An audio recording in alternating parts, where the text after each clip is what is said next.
The WNBA has a huge problem, and it's the same problem that the Democrat and Republican establishment faced with President Trump, which is that he's just likable and the people are behind him, and this causes a real panic for a corrupt institution that is trying to force something that is unpopular. Kamala Harris, Hillary Clinton, Joe Biden, globalism, right?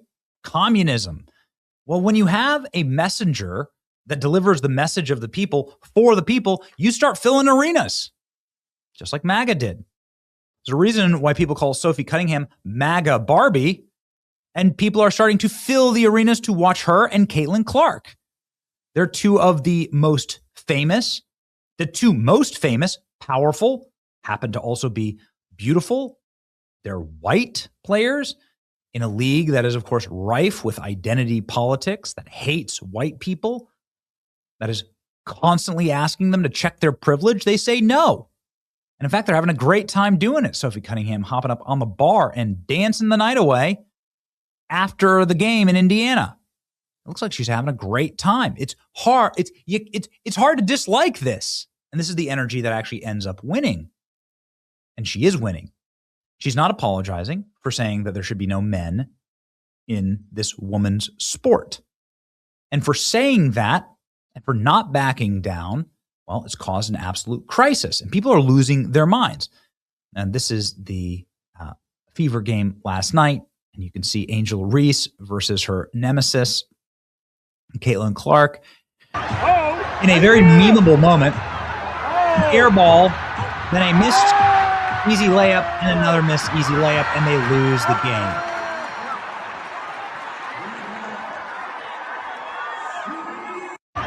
So, airball can't even make a layup that like any fifth grader can make, and they lose.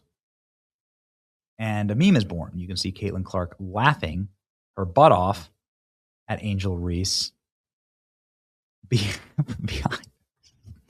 There's been an energy shift. There's been a paradigm shift. Angel Reese, of course, representing everything woke in Chicago and Atlanta, and obviously just a creation. She's not even that good at basketball. Again, any fifth grade boy could beat her. She missed a wide open layup to win the game, and Caitlin Clark laughing behind her is going to be a meme for a long time. Maybe they do need men in this sport. That's what the players are demanding. The players are saying, please let men play in the sport. It's a problem in discourse around trans athletes and what they can compete in. I would welcome a trans athlete on my team or against my team. Let the men play. Of course, this is going to be a huge issue for the WNBA. And we think we know why. And it's going to be tough to talk about because you're not supposed to say these things, very naughty. But it's what everyone's saying. And so if everyone's saying it, you might as well just speak the truth. We'll be dead, and you can be silent in the grave. But while you're alive, it's your obligation to speak. And so why is the WNBA unable to define what a woman is? We all know what a woman is. XX chromosome. XY chromosome, you're a man. And you can't change your chromosome. You can get plastic surgery. You can lop off body parts. You can put on lipstick. You can put on wigs, but you can't change that. And so why not just define it based on gender assigned at birth? You're born with these sex organs. You're born with these chromosomes. So that's what makes you a woman. The WNBA has spent 6 days trying to figure out what the W in the WNBA stands for, and they still don't have anything. WNBA trying to figure out what a woman is. Absolutely insane. The WNBA, of course, doesn't want to make anything political, yet here they are welcoming the Honorable Stacey Abrams.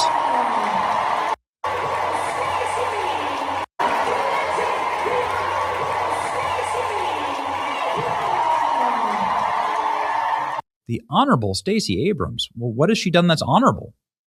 I mean, lose like 50 different elections. I think that's pretty honorable. What's dishonorable is that at that same game, a mother wore a XXXY athletics for the girls with her daughter apparel. This is a brand that, of course, is defending women in women's sports. And she got kicked out of the game. And you can see there, a fan flipping them off. It's like kind of perfect. No No word yet whether this is a board member, potentially. Look at this. Whether that's a board member of the WNBA. But she doesn't know what a woman is, right? Like, what are these women? These women spent $1,000 on tickets to attend the Indiana Fever versus Atlanta Dream game, State Farm Arena, specifically to see Sophie Cunningham. This is, again, cultural power. This is why the WNBA this is not going to go away. This issue is not going to go away. They're in such a bad position here because Sophie Cunningham and Caitlin Clark, they have cultural power.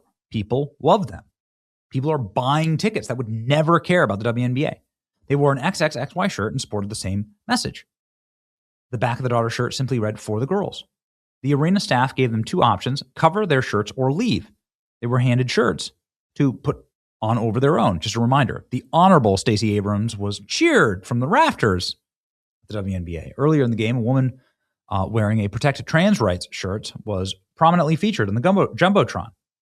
A women's league run by women decided a shirt wearing saying "For the girls" was too offensive.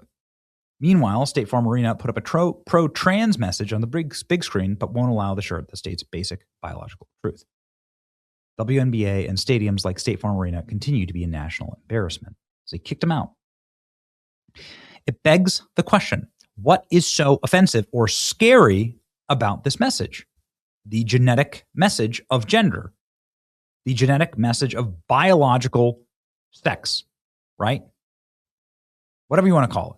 Wow, the WNBA doesn't know what a woman is, but the shirts that reference the XX chromosomes are banned from games. This entire league is a disgrace. Yes, they gave us shirts. They gave us T-shirts I threw mine. during overtime and told us we had to leave. And this says "For the girls" or cover our shirts. This just happened. Where were you sitting? Floor 4-3 row. C. Yeah. Third row of floor 3. And how much were your seats? $1,000 each around. Yeah, and we did nothing. Like we were just sitting there. I didn't make signs. Why? What's the big threat? What's the big threat? The WNBA already has transgender athletes and everybody knows it. Just come out and say it. Why don't you just come out and say it? Right? Wonder how many other players would really be men if they refuse to let these guys play. Every player should be subjected to a DNA test to prove that they're women. Obviously, there are a couple of dudes that are now signing up for the WNBA. And I just want to begin by saying that I don't know nothing, okay? I don't know anything about Brittany Griner. But I do know that this is a massive conversation. This is like the biggest conversation on all of TikTok. This happens to be a fake photo of Brittany Griner with a full beard after being released from a Russian prison. But there's no shortage of Brittany Griner content online that makes you sort of question the whole, well, if the WNBA were to do genetic testing, would there be something there? Would there be would they find that biological men are playing in this sport? Brittany Griner does want to be known as Pops. I heard in an interview, and it's important for you, that your son calls you Pops. I do like Pops. I like Pops, honestly. Like, Rail is mom. Okay. It's only one mom. Rail's mom. And then this, whatever anybody else does in their household, sure, I support whatever you want to do in your household. But in my household, I like Pops. I heard in an interview. Plenty of commentary on, obviously, Brittany Griner's voice. I believe what you said was effing white girl or effing white girls. Mm-hmm. Is it possible that's what you said? No, would never say that. Like, there's no place for that in our league. Wouldn't say that. So even though you can't remember, you know that was not what you said. I know it wasn't that because I wouldn't use that type of language. Okay. Thank you very much. Thank you. Okay. Brittany Griner called Caitlin Clark trash and effing white girl.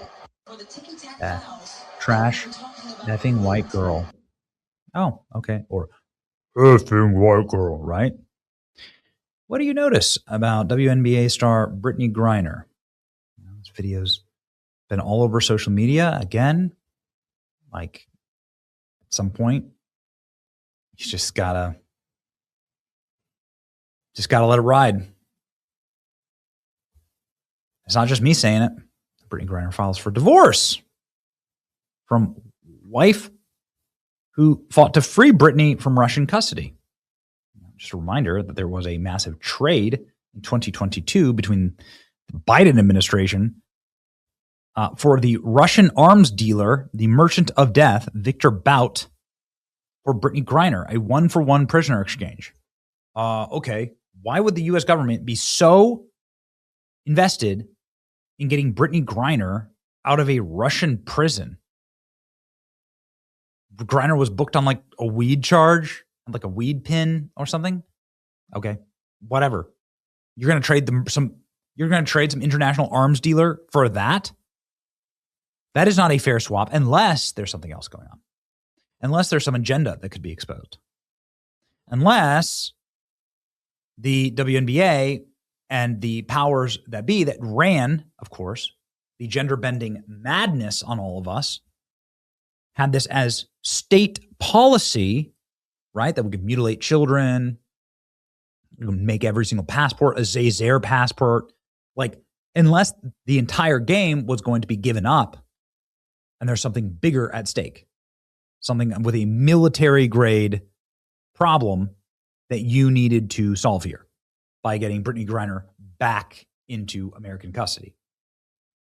Were the Russians going to expose something? These are the questions, man.